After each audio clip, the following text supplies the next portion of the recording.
Mateo capítulo 5, versículos del 10 al 12. Vamos a leer del 10 al 12.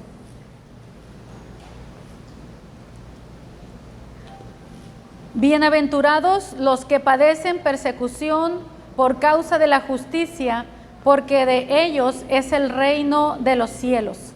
Bienaventurados sois cuando por mi causa os vituperen y os persigan y digan toda clase de mal contra vosotros, mintiendo.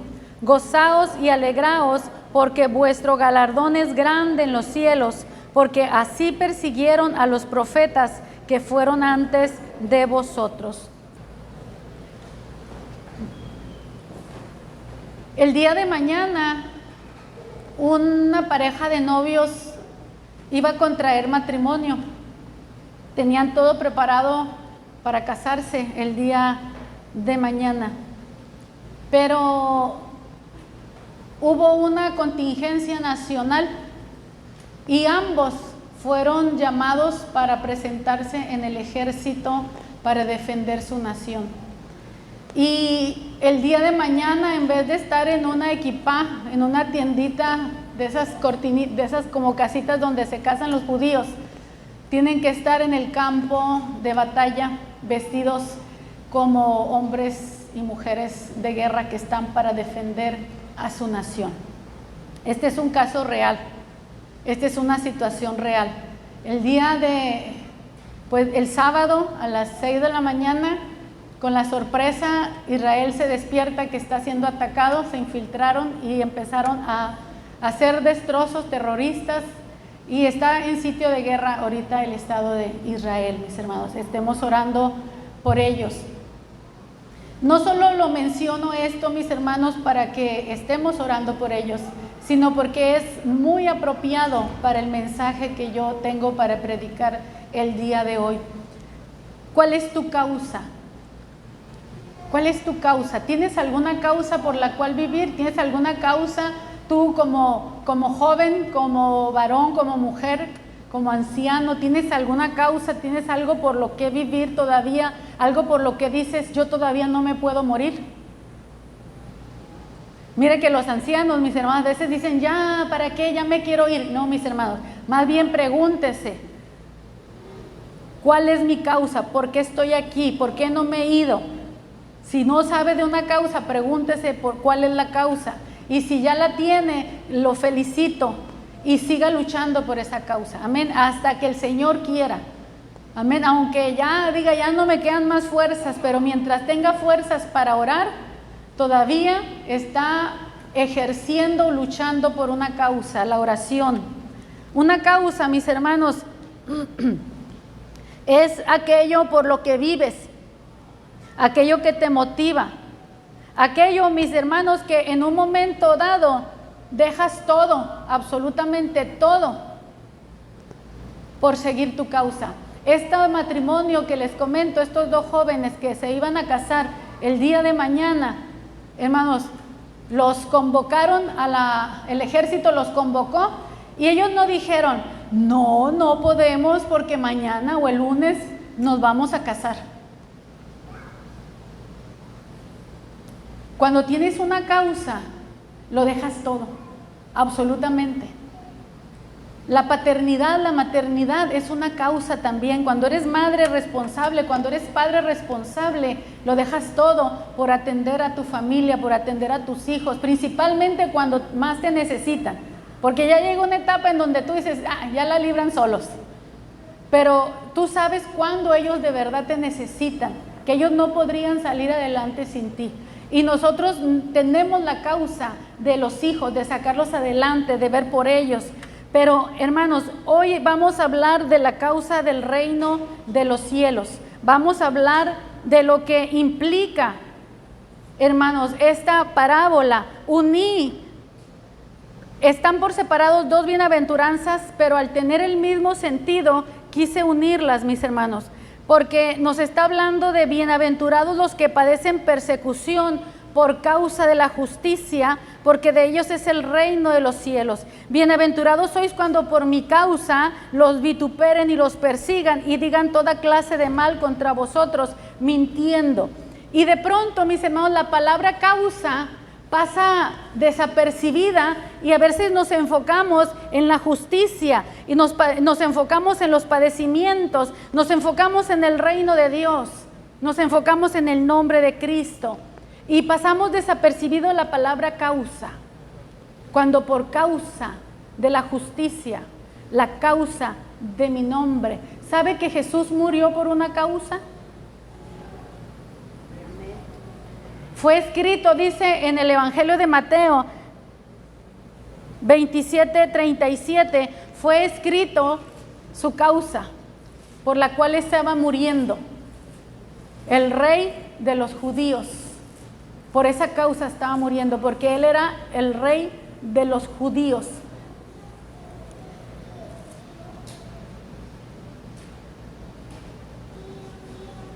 Cuando leemos bienaventurados los que padecen persecución por causa de la justicia, mis hermanos, tenemos que hacernos muchas preguntas. Primero, ¿qué implica padecer persecución?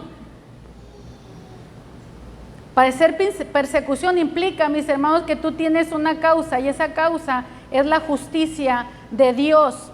Si tu causa es el reino de Dios, es porque tú perteneces al reino de Dios. Esos soldados que ahorita están en la guerra, que fueron convocados, es porque su nacionalidad los obliga a ir a esa guerra.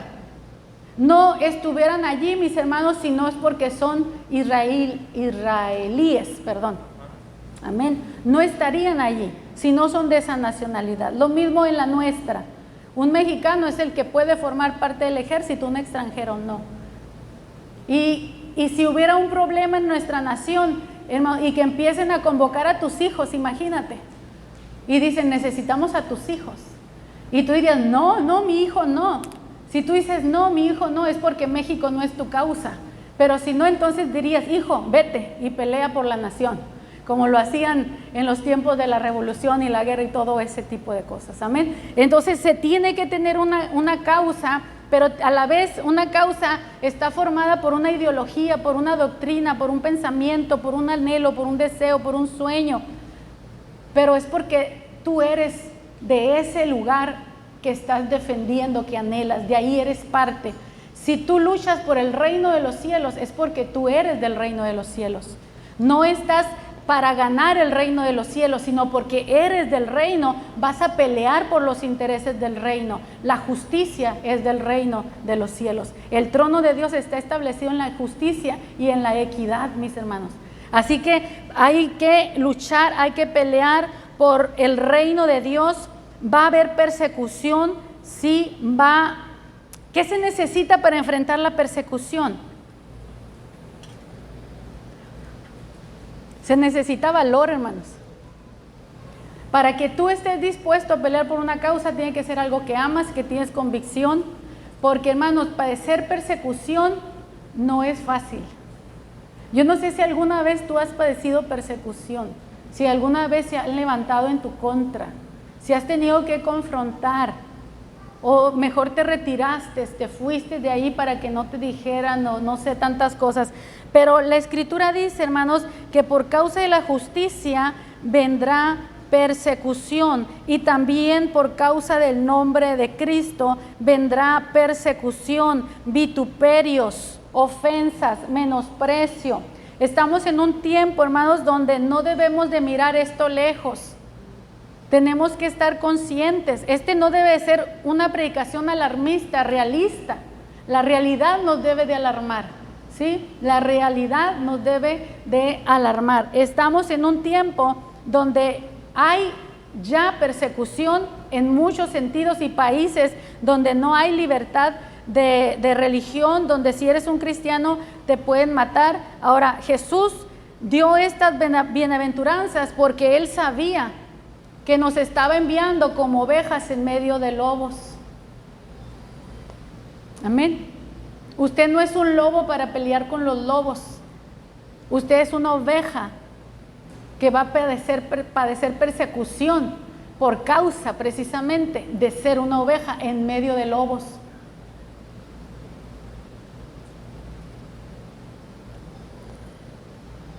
Jesús, mis hermanos, quiere que sepas que por su causa tendrás que estar dispuesto a dar la vida. Yo no sé por qué estás dispuesto a dar la vida ahorita. Pero si en este momento, hermanos, el reino de los cielos te solicita, si en este momento el reino de los cielos te dice, ven, te necesito, y te convoca, ¿estarías dispuesto a dejarlo todo por él? Dice la Escritura, ninguno que milita se enreda en los negocios de la vida a fin de agradar a aquel que lo tomó por soldado. Hay muchos hermanos que dicen quiero servir al Señor, pero al rato los tienes enredados en los negocios de la vida, porque todavía no han hecho del evangelio su causa. A mí no me interesa absolutamente nada en la altura en la que yo me encuentro ahorita. No digo que ya no en las alturas, en la altura, en mi vida, en mi comunión con Dios. A mí no me interesa nada, hermanos, más que agradar a Dios. No tengo compromiso con Dios. Yo le dije al Señor, Señor, donde no te quieran a ti, tampoco me quieren a mí. No tengo nada que estar haciendo ahí. Donde no quieran al Espíritu de Dios, yo también me voy. Porque Él es mi causa, Él es mi vida, por Él vivo, por Él respiro, por Él me levanto. Amén. Él es mi Dios, Él es mi causa, hermanos. Él es mi causa. Y a veces le digo al Señor, Señor, ¿cómo puedo amarte más? ¿Cómo puedo amarte más? Porque yo sé que lo amo, pero Él se merece que lo amemos más.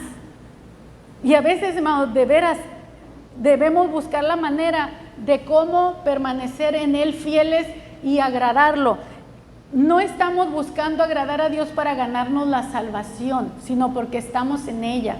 Dice Pablo a Timoteo, ninguno que milita, que está llamado al ejército, se puede enredar en los negocios de la vida. Y esta pareja que les decía es un ejemplo. Ellos tuvieron que posponer la boda y no saben ya si se podrán casar o no. No saben si van a salir de la guerra o no van a salir, mis hermanos. Eso es tener una causa. A veces le digo, somos fieles a nuestras causas terrenales, naturales, ¿sí? Primero es el trabajo, primero es la familia, primero es esto, primero es lo otro, el deporte, lo que nos guste, primero es la novela para muchos, ¿verdad? Primero, ahí está, hasta ahí está reducida, mis hermanos, su estilo de vida. Pero miren, hermanos, tú puedes creer en Dios, pero no sea tu causa. Sí, yo creo en Dios, pero eso de que morir por decir que soy cristiano, como que dices tú, es otra cosa. Hermano, viene tiempo de persecución. Cuando Jesús dijo esta parábola, estas bienaventuranzas, no pasaron muchos años en que se levantaron persecuciones terribles en contra de los primeros cristianos. Se levantó Nerón, una inquisición en su tiempo, una persecución horrible sobre los cristianos, sobre los creyentes, donde literalmente, hermanos, tenían que dar su vida y entender que lo que estaban haciendo era lo mejor que podían hacer y dar su vida por eso. Hermanos, no necesitamos que nos pongan un caldero de aceite hirviendo para decir, sí, doy mi vida por la obra. No, ahorita que todo está bien, podemos hacer algo en servicio por el Señor. Amén. Hagamos de Dios nuestra pasión, nuestra causa de vida, hermanos. Todo el que esté llamado, hermanos, a servir al Señor, de verdad, que ha tenido un encuentro con Dios, se va a apasionar por Dios. Aunque no sea en el ministerio pastoral o algo así, pero que aún como miembro de una iglesia, hermanos, una persona que está apasionado por Dios y que Dios es su causa, refleja, hermanos, ese entusiasmo, esa alegría, esa plenitud, esa satisfacción, hermanos, donde quiera que esté. Que los años, hermanos, no te hagan perder la alegría de ser un hijo de Dios. Que los años, que los problemas, que las situaciones, que nada, hermanos, te desenfoque. No debemos perder el enfoque de nuestra causa, al contrario. Es como que tiempo de decir, bueno, ¿qué es necesario que ya vaya dejando para poderle servir mejor al Señor, no? Como le decía, ¿cómo te puedo amar más, Señor? Hágase esa pregunta. ¿Cómo puedo amar más al Señor? Eso es una causa, cuando tú quieres demostrar en todas formas que eres fiel a tu causa, al Señor. Dice el Señor, gozaos y alegraos. ¿Qué debemos hacer? lloren, aflíjanse, intimídense, salgan corriendo. Dice, gócense y alégrense cuando por causa del nombre, por causa de la justicia, hermanos, seamos perseguidos, seamos vituperados. Y dice que hay un galardón en los cielos grande. Dice, gozaos y alegraos porque vuestro galardón es grande en los cielos. Hermano, di esto o piénsalo por lo menos. A Dios no se le sirve en vano. Si Él te está diciendo que hay un galardón grande, es porque es grande. Y no te lo puedes ni imaginar. Si lo que tú aquí en la tierra pierdes es grande, ¿cuánto más será lo que el Señor tiene preparado? Dice que es un galardón, una recompensa, un premio, por causa de mantenerte firme en medio de la adversidad. Mira, la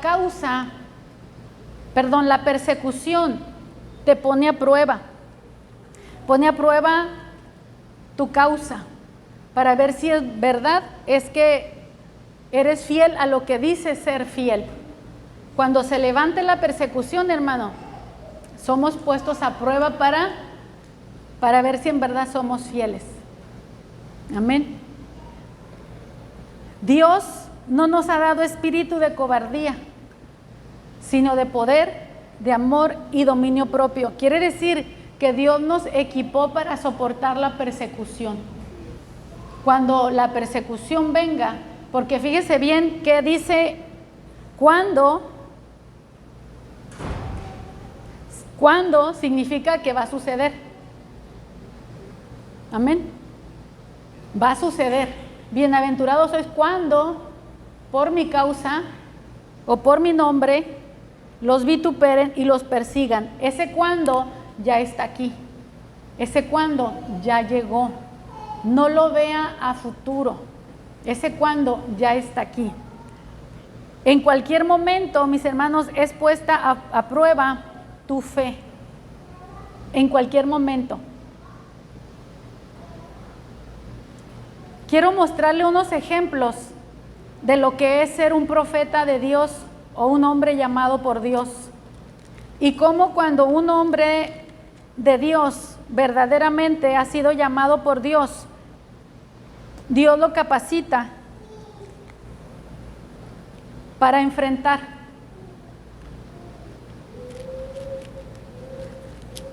Dios llama a hombres débiles que se sienten débiles y cobardes, que se sienten insuficientes. Y voy a decir que nos sentimos débiles, que nos sentimos cobardes, que nos sentimos sin los recursos, sin los medios, sin la preparación. Dios llama a hombres que no se pueden jactar de valentía y decir, oh, Dios me llamó porque soy valiente, Dios me llamó porque soy fuerte, Dios me llamó porque estaba bien preparada o porque estaba bien dispuesto. No, los que han sido llamados por Dios ni querían ir. No querían ir, tenían otros planes. Pero cuando Dios te llama a su milicia, lo dejas todo.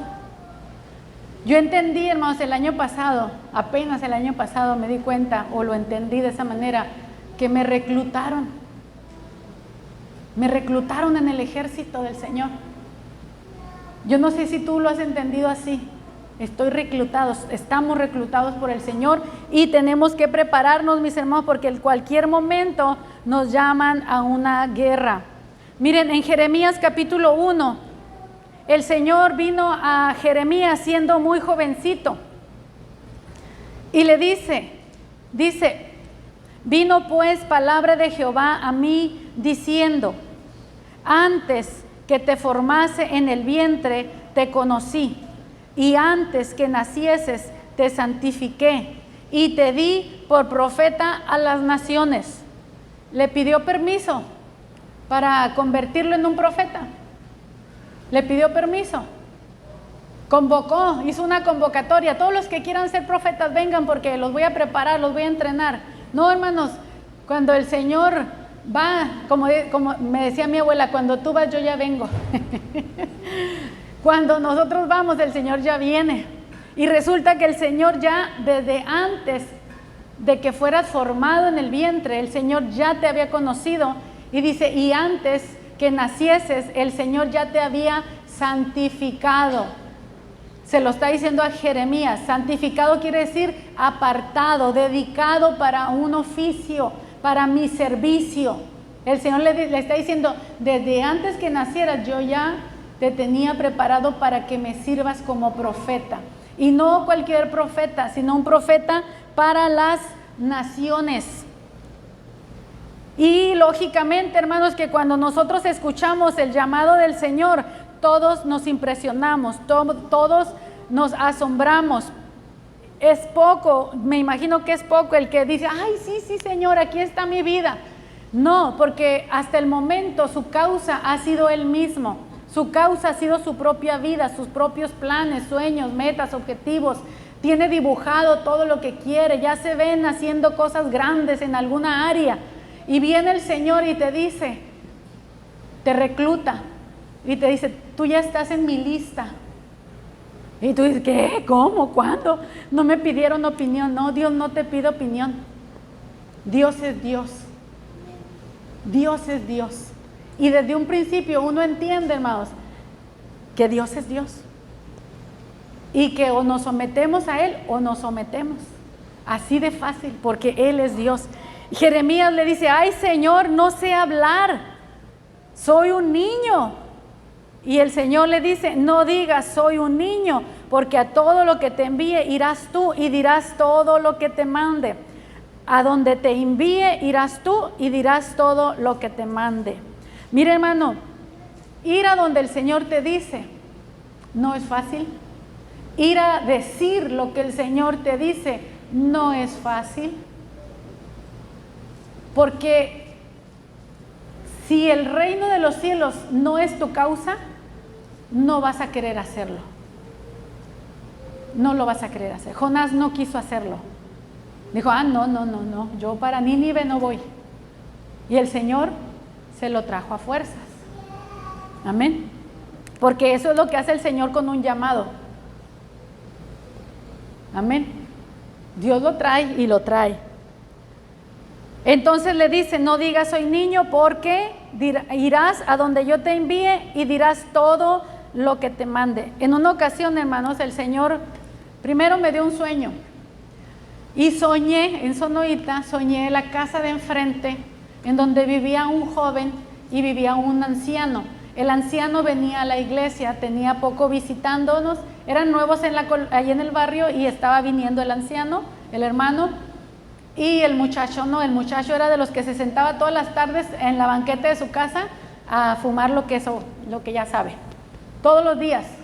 Y era un lugar ahí donde llegaban muchos amigos a hacer lo mismo. Entonces, en una ocasión, yo no le deseaba mal a ese muchacho ni nada, pero en una ocasión yo tengo un sueño y sueño que la casa se está quemando.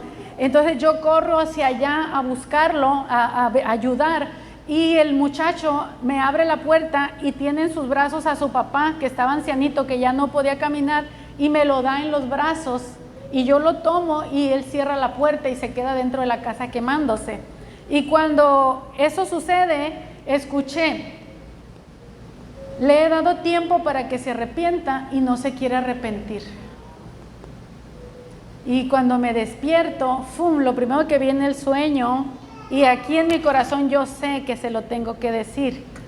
Pero si el muchacho no era ni de la iglesia, pero el Señor quería que se lo dijera.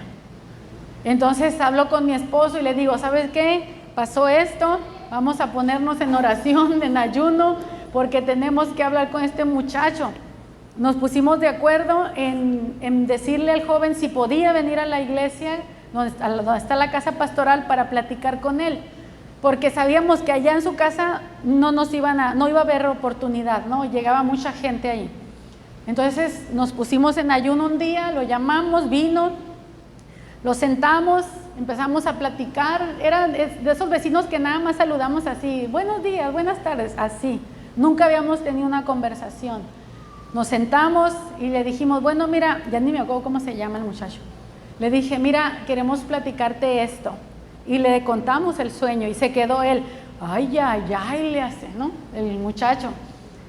Y cuando le compartimos el sueño, él dice que Dios lo había estado llamando por mucho tiempo, que él había estado preso varias veces y en la cárcel él había sido enseñado en la Biblia y él había aceptado al Señor en la cárcel, pero cuando él sale de la cárcel vuelve a lo mismo, vuelve a las drogas, vuelve a la calle. Allí en Sonorita se usa mucho lo que son los burreros, yo no sé acá lo saben qué es, pero era echarse una mochila con hojitas verdes o otras cosas, polvos, no sé, que echen ahí y cruzan la línea, ¿no? Y así les dicen burreros, y a eso se dedicaba él. Entonces, él nos dijo que en la cárcel él ha conocido, que él le ha dicho que él le iba a servir cuando saliera de la cárcel, pero volvía a las mismas. Entonces, no es fácil para el que va a llevar el mensaje, hermanos, decir este tipo de cosas. Y no es la primera vez, hermanos, que el Señor nos da cosas así. Entonces, tocar una puerta y decirle, dice el Señor que te va a ir mal. No es que tú quieres ir a hacerlo, ni es que lo anda uno haciendo indiscriminadamente, sino es cuando Dios te lo muestra. Dios te dice, necesito que vayas a este lugar y des este mensaje. Desgraciadamente, déjenme concluir la historia de este muchacho. Este muchacho no hizo caso, duró más o menos, yo creo, como unos 6 meses más, y volvió a cruzar para Estados Unidos. Allá le fue mal, terminó tirado en el desierto, casi se moría, lo recogieron, lo hospitalizaron, pero iba directo para la cárcel otra vez. No sabemos si sobrevivió o no sobrevivió, porque fue también cuando ya nos vinimos, pero Dios, mis hermanos, nunca hace algo a veces sin darnos esa última oportunidad. No sabemos si fue su última oportunidad, no sabemos si en la cárcel, si es que sobrevivió y tendrá otra oportunidad en la cárcel, no lo sabemos, pero Dios necesita profeta de este estilo. No todos los profetas te dicen te va a ir bien y vienen cosas buenas. Hay veces, hermano, el profeta tiene que decir lo que Dios está diciendo y a veces no es agradable decirlo. Eso te atrae enemigos. Esto te pone oposición. Miren lo que Dios le dice a Jeremías. No temas, le está diciendo, irás a donde te envíe y dirás todo lo que te mande. Y desde aquí le dice, no temas delante de ellos, porque contigo estoy para librarte, dice Jehová. Desde el momento en que le está llamando a ser su profeta, ya le está diciendo que va a tener temor, que va a haber gente que él no va a querer ir y lugares donde él no va a tener ganas de ir, pero le dice, yo voy a estar contigo para librarte. ¿Qué significa? Viene persecución. Ahorita en este tiempo, hermanos, muchos quieren ser profetas. Yo quiero ser, o soy profeta. Hermano, una cosa es que tengas don profético y otra cosa es ministerio profético. Y hay visitaciones del Espíritu que son chispitas de profecía. Y yo siento decirte esto, eso no te convierte en un profeta. Eso nada más es una inspiración del Espíritu para que des una palabra. Pero un ministerio profético, hermanos, raya en otro nivel, porque es un carácter que Dios forma, es una personalidad que Dios forma y le da un temple, hermanos, precisamente para que pueda hacer este tipo de llamado, ir a donde te están mandando y decir exactamente lo que te están diciendo que digas, aún así sea el presidente de la República. Amén. Miren, y esto fue lo que le pasó a Jeremías. Entonces el Señor le dice, y extendió Jehová su mano y tocó mi boca y me dijo, he aquí he puesto mis palabras en tu boca. Mira que te he puesto en este día sobre naciones y sobre reinos, para arrancar, para destruir, para arruinar, para derribar, pero también para edificar y para plantar. Mira el ministerio del profeta Jeremías en particular, porque nuevamente le digo, no todos los que son llamados al oficio profético son para lo mismo. Moisés era profeta, pero en otro estilo, en otro contexto. el tipo de profeta tiene mucho que ver con el contexto social que se está viviendo. Por eso el profeta Elías era otro tipo de profeta. Hacía señales también como Moisés, pero fueron diferentes ministerios. El de Jeremías era un llamado a un tiempo específico en donde no iba a recibir halagos, no le iban a aplaudir por la profecía que iba a dar, no iba a haber uno a su favor. La Biblia creo que menciona nada más 2 a su favor que lo ayudaron cuando él estaba en crisis. Uno era su escriba y el otro era otro, no me acuerdo, no está aquí Levi para que me ayude, pero se llama de Melec, el segundo nombre es Melec. Entonces Jeremías fue puesto en un tiempo antes de la caída ante las manos de Babilonia. Y Babilonia era el imperio que lo dominó por 70 años y destruyó, arrasó todo, Jerusalén, todo lo que quedaba de Judá, porque todo el norte ya había sido arrasado por Asiria, nomás quedaba el sur, lo que es Judea, Jerusalén, y fueron arrasados por los babilonios. Entonces Jeremías fue un profeta que se levantó miren la predicación de Jeremías. Aparte que los confrontaba con su pecado, les decía que se rindieran al rey de Babilonia. Y lógicamente que pensaban, pues estás vendido a Babilonia, ¿verdad? ¿Cómo te vamos a escuchar? ¿Cómo vamos a creer que Dios quiere que nos rindamos en las manos del rey de Babilonia? Pero eso era verdaderamente lo que Dios quería. Dios quería que se rindieran por las buenas y no por las malas, para que hubiera menos muertos. Entonces le dice, te he puesto sobre naciones, sobre reinos, para arrancar, para destruir, para arruinar, para derribar. Lógicamente que estamos hablando de fortalezas mentales, patrones de vida, de conducta, pecaminosos, ofensivo, idolátrico, todo lo que ofendía a Dios. Dios quería que Jeremías fuera a arrancarlo, a destruirlo, a arruinarlo, a derribarlo. Lo malo que todo eso lo estaban practicando los sacerdotes, el rey y toda la gente importante y toda la gente del pueblo. Por eso más adelante el Señor le dice en el versículo 16, dice, y a causa de toda su maldad proferiré mis juicios contra los que me dejaron e incensaron a dioses extraños y a la obra de sus manos adoraron. Tú pues, ciñe tus lomos, levántate y háblales todo cuanto te mande. No temas delante de ellos, para que no te haga yo quebrantar delante de ellos. Mire, hermano, cuando un profeta, cuando un hombre de Dios se intimida ante el pueblo, queda anulado. Queda anulado. Si tú te intimidas ante el hombre te va a doblegar a ti. Eso es lo que dice el Señor.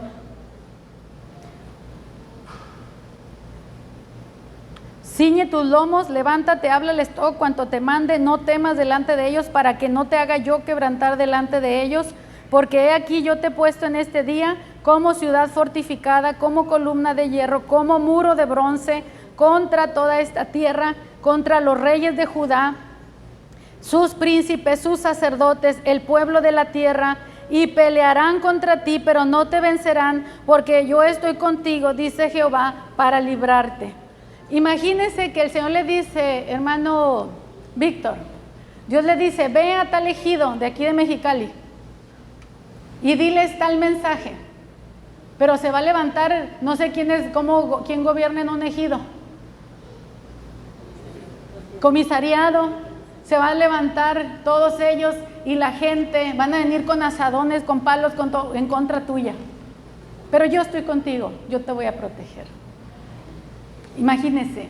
Y luego era un muchachito, era un niño, era, no sé, un adolescente, porque él estaba tan joven que él decía, soy un niño todavía. ¿Cuántos años tendría? 15, 16, 17. Imagínense. Y el Señor le dice, ve y métete a la boca del lobo.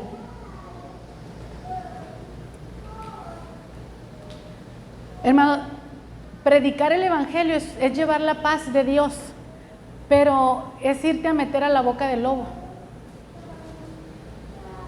Tu mensaje puede ser muy bueno, pero no todo mundo lo va a aceptar. Porque tu mensaje, mi mensaje, el mensaje de la palabra de Dios contradice todo lo que el mundo cree. Y lógicamente que te van a perseguir, lógicamente que te van a menospreciar, se van a burlar de ti, te van a agarrar de su puerquito, como dicen. Y a veces por eso los cristianos mejor nos opacamos y no decimos nada, y así de esos, como de los de la secreta les llaman, ¿verdad? De incógnito. Nadie sabe que eres cristiano. ¿Por qué? Porque no sabes cómo defender tu fe, no tienes una causa, el evangelio no es tu causa, es lo que te enseñaron tus papás, que te traían, o además desde antes de que nacieses ya estabas aquí en la iglesia, ¿no? Para muchos, antes de que nacieran ya estaban aquí. Aquí tiraste tus mejores patadas adentro del vientre de tu madre cuando alababa al Señor. Yo recuerdo la primer patada que me dio Abraham en el vientre. Yo andaba haciendo el aseo de la iglesia porque era el intendente en el templo de Ensenada. Andaba haciendo el aseo, así en un rinconcito en la parte de atrás, en Ensenada, y ¡pum!, sentí las patadas. Y así muchos de ustedes jóvenes vinieron a la iglesia antes de nacer. Y el Señor le dice a los jóvenes: antes de que nacieses, te escogí, te aparté, te santifiqué. Amén. Así es el Señor. Y dígale que no al Señor. Va a ir por usted donde quiera que se lo encuentre. Entonces, hermanos, cuando el Señor nos está diciendo en la bienaventuranza que vamos a padecer persecución, es porque literalmente así es. No es algo simbólico. Debemos armarnos de valor, armarnos de ese pensamiento de que la persecución viene.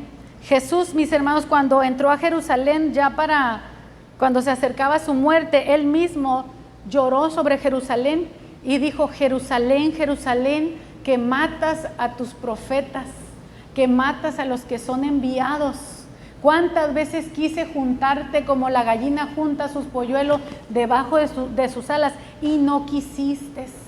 O sea, el profeta, hermanos, el que lleva el evangelio de parte del Señor, hermanos, está tratando de juntar a la gente bajo la sombra de las alas del Señor, pero dice: pero ellos no quieren. Y en la semana miré un mensaje, lo guardé, por cierto, me gustó mucho, no recuerdo exactamente las palabras, pero dice que el Señor es glorificado cuando nosotros predicamos el evangelio y la gente se convierte. Pero también es glorificado cuando predicamos el evangelio y la gente lo rechaza. Porque Dios se glorifica tanto en el que cree como en el que no cree. Porque ese que no cree no va a poder decir: yo no sabía, a mí nunca me dijeron. Amén. Dios no es injusto. Y Dios, hermano, le da la oportunidad de escuchar el evangelio a todos, aunque sea una sola vez en la vida. Yo tomé un curso de misiones hace 2 años y allí nos dijeron eso. Cuando se es misionero en otro país, porque era de misiones, ¿cómo se llama? Cuando es internacional, algo así parecido. Dice, por lo menos una vez la gente tiene que escuchar el evangelio, por lo menos una vez. A veces sentimos demasiada carga. Ay, es que las armas se están perdiendo. Qué bueno que sientas esa carga, pero tu trabajo nada más es predicarles. Acepten o no acepten, nuestro trabajo es predicarles. La gloria de Dios es si se salvan y la gloria de Dios es si se pierden. Amén. Nadie se va a ir sin la oportunidad de haber sido salvos.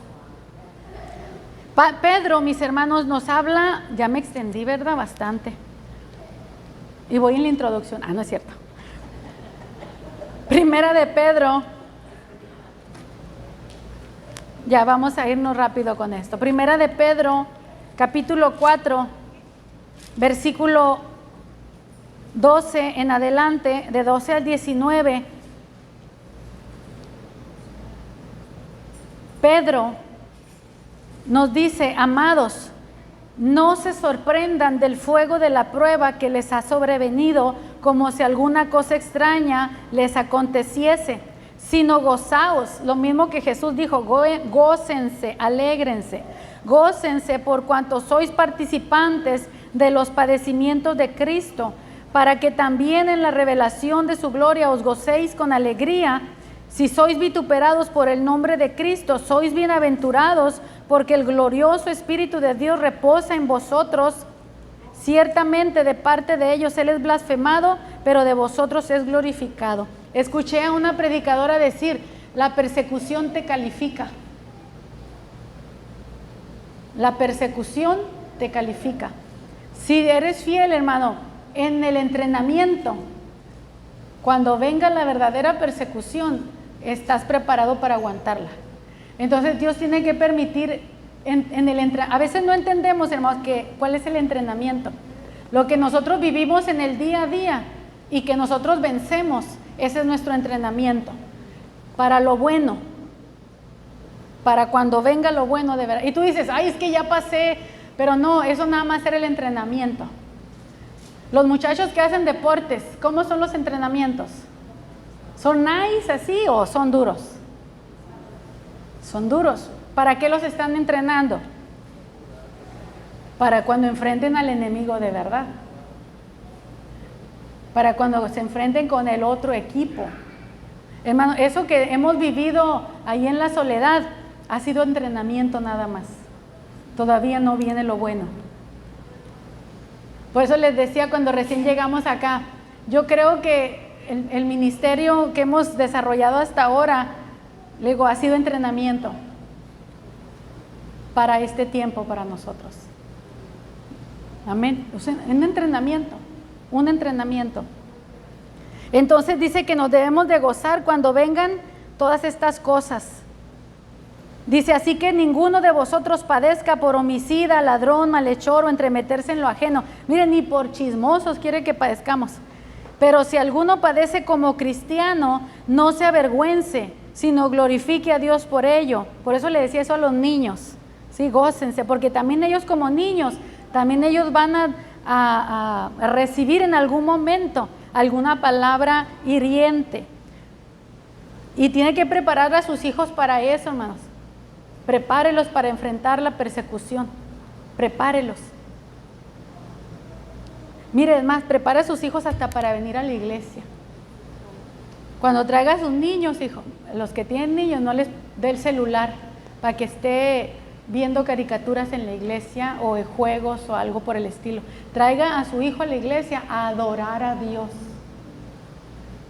Hermano, ¿sabe qué hacen los judíos, musulmanes y toda esa bola de grupos que son así bien radicales? Le enseñan a sus hijos su fe de esa manera, así de radical. Nosotros no somos tan extremistas, hermanos, pero sí debemos de enseñarles. ¿Sabe que a la iglesia venimos a adorar, a buscar a Dios? Si no, hermanos, el niño no le haya ningún chiste, tiene que aprender, hermano.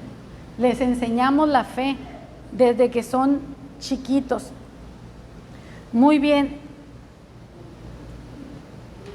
El versículo 19, aunque todo el versículo, hermano, no tiene desperdicio ninguno, dice: de modo que los que padecen según la voluntad de Dios encomienden sus almas al fiel Creador y hagan el bien. Encomiéndense a Dios, porque quién sabe si la libren después de eso. Amén. Usted haga lo que tiene que hacer y punto.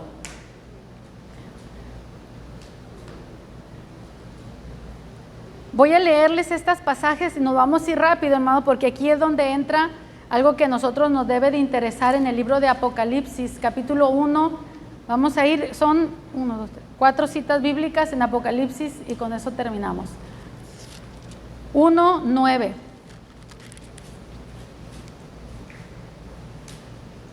Yo, Juan, vuestro hermano y copartícipe vuestro en la ¿qué? En la tribulación. Amén. Yo, Juan, vuestro hermano y copartícipe vuestro en la tribulación. Quiere decir que todos estaban en ese tiempo, estaban sufriendo ya tribulación, persecución, en el reino y en la paciencia de Jesucristo. Dice: estaba yo en la isla de Pasmos por causa de la palabra de Dios y el testimonio de Jesucristo. Mire cómo dice, por causa. ¿Qué estaba haciendo en la isla de Pasmos? ¿Comiéndose un coco debajo de una palmera? No, estaba preso por causa del nombre del Señor, por causa de la palabra de Dios. Había sido, así como decían a las Islas Marías aquí, allá estaba en una isla prisionero. Y él allí tiene una experiencia con Dios en donde Dios le da la visión del libro del Apocalipsis. Y en la visión del Apocalipsis el Señor le muestra a las personas que tuvieron una causa aquí en la tierra. Y no cualquier causa, sino el reino de Dios fue su causa. Apocalipsis 6, 9.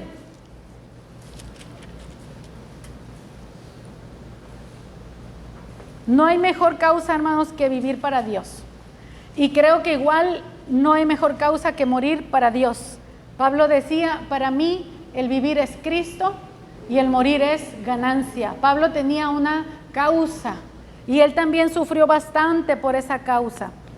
Dice 1:6-9, cuando abrió el quinto sello, vi bajo el altar las almas de los que habían sido muertos por causa de la palabra y por el testimonio que tenían.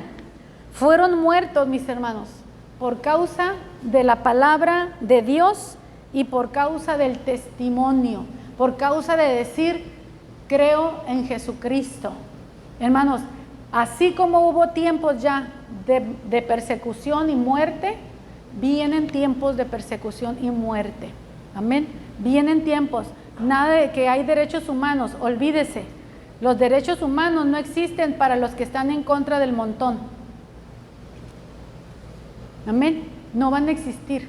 Así como ahorita se nos están imponiendo ideologías y pensamientos que nosotros ni nos preguntaron si queremos, y ya hay persecución por causa de eso, hermano, esto va a empeorar. No espere, hermanos, la gloria de años pasados. Tenemos que entender, Jesús viene pronto. Tanto le precede un avivamiento, muchos van a entrar en la salvación, pero también se va a hacer una separación entre los que son de Dios y los que no lo son. Y lógicamente que vendrá una persecución. Dice entonces que estaban las almas de los que murieron por causa de la palabra de Dios. Apocalipsis 24, acá están otros que murieron también y nos dice en qué manera.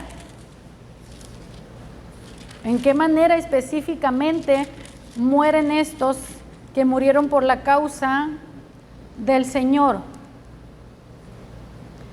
Y vi tronos, y se sentaron sobre ellos los que recibieron facultad de juzgar, y vi las almas de los decapitados por causa del testimonio de Jesús y por la palabra de Dios, los que no habían adorado a la bestia ni su imagen, y que no recibieron la marca en sus frentes ni en sus manos, y vivieron y reinaron con Cristo 1000 años.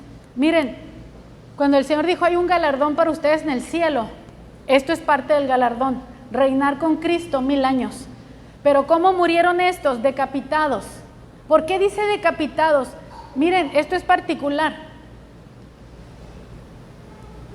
En tiempo antiguo probablemente hubo decapitados, pero había muchas muertes en masa donde los quemaban a muchos cristianos. Y aquí dice específicamente decapitados. Eso es algo que están haciendo los musulmanes con muchos cristianos, decapitando por causa de Cristo. Amén. Usted debe de saber eso. Eso a veces no queremos ver malas noticias, pero existe. Eso está sucediendo ahorita. Entonces, ¿qué fue? ¿Por qué razón les mocharon la cabeza, los decapitaron? Dice, por causa del testimonio de Jesús y de la palabra. Y dice, los que no habían adorado a la bestia ni su imagen. Esa que va a poner el 666, ¿ok? Y que no recibieron la marca en sus frentes ni en sus manos, y vivieron y reinaron con Cristo 1000 años. Miren, disculpen si me tomo unos minutos más. Cuando yo era niña, fue muy famosa una película que se llamaba Del Rapto. ¿Sí? ¿Sí? ¿A cuántos la vieron esa? Uf, la quemaron esa película. Y en ese tiempo se imaginaban un poquito cómo serían las cosas. Pensaban que a través del código de barras era con lo que iban a poner el 666 o literalmente poner el número 666. Ahorita con la tecnología que hay, hermanos, vemos que no se necesita poner una marca visible, pero sí se puede implantar un chip. O también se pueden leer las córneas de los ojos, y con las córneas de los ojos usted mostrar su identificación para comprar, para hacer transacciones, como un acto de identificación. Hay países donde ya no hay dinero, donde se usa su celular y el QR, y con ese se compra, ya no hay dinero. Estaba mirando y lo miré intencionalmente, porque yo no sigo a este personaje, pero lo que decía me hizo ir a verlo, al Luisito Comunica, yo creo que a lo mejor alguien lo conoce. Y hay un video donde dice que ya en China él no podía comprar con su dinero, y él todo mostró, es que en China no hay circular ya, todo es con tarjeta, ni tarjeta quieren ya, o si usas tarjeta tienes que tener cuenta en China, no pueden ser con cuentas extranjeras. Y yo me quedé, wow, China, ya no hay dinero. Otros países de Europa ya no hay dinero, muy poco efectivo, y esto lo hacen nomás por la gente más grande que todavía se aferra al efectivo, pero aún los más jóvenes ya no quieren dinero. Entonces aquí nos están diciendo que el que no tenga la marca, ok, dice, y no estamos en esa escritura, pero dice que los que no adoraron a la bestia y su imagen y no recibieron la marca en sus frentes ni en sus manos. En otra parte dice que el que no tenga la marca no va a poder comprar ni vender. O sea, a fuerzas necesitas o un QR pero el QR está en tu celular. Entonces ellos buscan que esté en tu cuerpo. Ahorita vemos noticias donde dicen, quieren poner un chip en el cerebro, quieren leer tu ojo, quieren ponerte un chip en la mano. ¿Se equivocarían la Biblia, mis hermanos, cuando fue escrita? ¿Se equivocarían cuando escribieron? Estamos en un tiempo, hermanos, donde prácticamente estamos mirando ya. Es cuestión, vamos a decirle, ya no de décadas o de siglos, sino a veces de años o meses o días, algunas cosas. Y es un tiempo para fajarse los pantalones, hablando en términos mexicanos, porque aquí dice, ciñe tus lomos, es fájate los pantalones, prepárate para lo que viene. Se necesita valor, y no cualquier valor. Acuérdese, Pablo le dijo a Timoteo, Dios no nos ha dado espíritu de cobardía, sino de poder, de amor y dominio propio. Necesitamos el poder de Dios, hermanos, para poder hacerle frente a todo lo que se levanta en tu contra. Jeremías era uno contra toda una nación, hermanos. ¿Lo metieron a la cárcel? Claro que sí. ¿Lo azotaron? Claro que sí. ¿Lo aborrecieron? Claro que sí. Él mismo llegó a decir, ya no quiero profetizar, ya no. Ya no sentía lo duro, sino lo tupido, hermanos. Y estas bienaventuranzas, hermanos, empezaron muy bonitas, ¿verdad? ¿Cómo empezaban las bienaventuranzas? Bienaventurados los pobres en espíritu, bienaventurados los que lloran, bienaventurados estos, aquellos, pero el Señor no quiere que pienses que todo es hojuelas de maíz, ¿no? ¿Quieres tener una causa que valga la pena vivir? A lo mejor tú dices, mi vida no tiene sentido, no sirve de nada. Algunos dicen, pues me voy a meter en esto de perdida para tener una causa, y se meten a grupos, ahí andan haciendo desastres. Por tener una causa, por pertenecer a un grupo, tener un ideal, andan ahí con filosofías de otras. Hermano, aquí está una, la mejor que puedes tener. ¿Quieres jugar con el equipo ganador? El de Dios. ¿Tendrás persecución? Sí. Si la soportas, es porque eres calificado. Si no la soportas, no eras calificado. Así. Vamos a ser probados.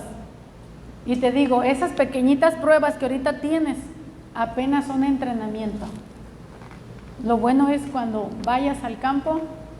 Miren, el día que fuimos a repartir los folletitos para lo del cáncer de mama, Fuimos allá con la línea, la hermana nos llevó a las legionarias.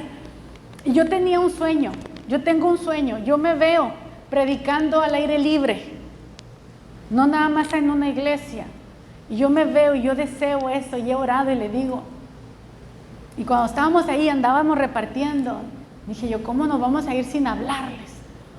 Y dije yo, bueno, sí, daban folletos y de pronto decíamos, Dios te bendiga o alguna cosa así. Pero yo quería, dije, pararme ahí. Y ok, le dije a la hermana, me acompaña, vamos. Y Señor, dije, en tus manos estoy. Me fui, me paré, eran poquitos los que estaban allí. Pero ¿sabe todo lo que sentí en mi cuerpo? Le digo a Víctor, la adrenalina cuando sientes que la espalda se te hacía así todo. Y le digo, y fueron como 2 minutos, pero yo sentí que era una eternidad, le digo. ¿Por qué? Porque anhelo hacerlo, deseo hacerlo, quiero poder hacerlo. Pero me fui tan contenta de que a lo mejor fue tan chiquito, tan mínimo, pero derribé una barrera. Y ya cuando, el problema es que tú derribes la barrera primero y ya después lo vuelves a hacer y cada vez vas yendo más profundo, más profundo, más profundo, hasta que andas como pez en el agua, ¿no? Entonces, servir a Dios no es fácil. Tú conoces tus límites y a veces tienes que atravesarlos. Tienes que atravesarlos. Y cuando atraviesas eso, encuentras el valor. Amén. Encuentras el valor para decir, ya lo hice, si ya lo hice una vez, lo vuelvo a hacer, porque lo vuelvo a hacer. Amén. A lo mejor no en las dimensiones todavía de pararme en un estadio a predicar, pero lo vuelvo a hacer. Amén. Fiel en lo poco, exactamente. Entonces, necesitamos, hermanos, hacer de Dios nuestra causa. Él nos da su presencia, hermanos. Si Él no estuviera contigo, no podrías hacer nada. Y Dios le dijo a Jeremías, yo voy a estar contigo. Amén. Y así ahora que el Señor nos manda a ir por todo el mundo y predicarle el evangelio a toda criatura, el Señor dice, yo voy a estar con ustedes todos los días hasta el fin del mundo. Cuando vives para Él, no estás solo. Cuando le quieres servir, no estás solo. Si se levanta algo contra ti, tienes quien te defienda. Amén. Porque no toda persecución que se levante en tu contra te puede hacer algo. Dios te saca, Dios te libra. Amén. Habrá alguna a lo mejor donde dice, sí, en esta persecución sí te vas a quedar. Como Pablo decía, yo sé que esta es la última carta que voy a escribir, porque de aquí, ahora sí, ya voy a morir. Y tiene el valor para hacerlo. Hablamos y sentimos como si estuviéramos hablando otro evangelio diferente, ¿verdad? Pero este es el evangelio de Cristo, hermanos. No todo es Juan 3:16. No todo es Juan 3:16. Pero a los que aman al Señor, todas las cosas les ayudan para bien. Póngase de pie. Yo le invito, hermano, a que analice su vida. Tu vida tiene una causa. Tú te levantas para ir a trabajar porque tienes que sostener una familia. O como joven te levantas para ir a estudiar porque quieres alcanzar una profesión y desempeñarte en algo.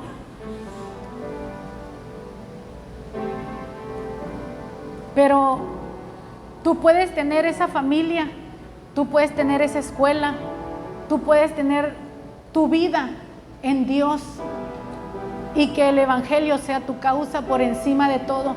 Y el día que el Señor te diga, necesito que me sirvas, tú digas, sí, Señor, aquí está todo. Como esta pareja que dijeron, sí, Señor, al gobierno, aquí estamos.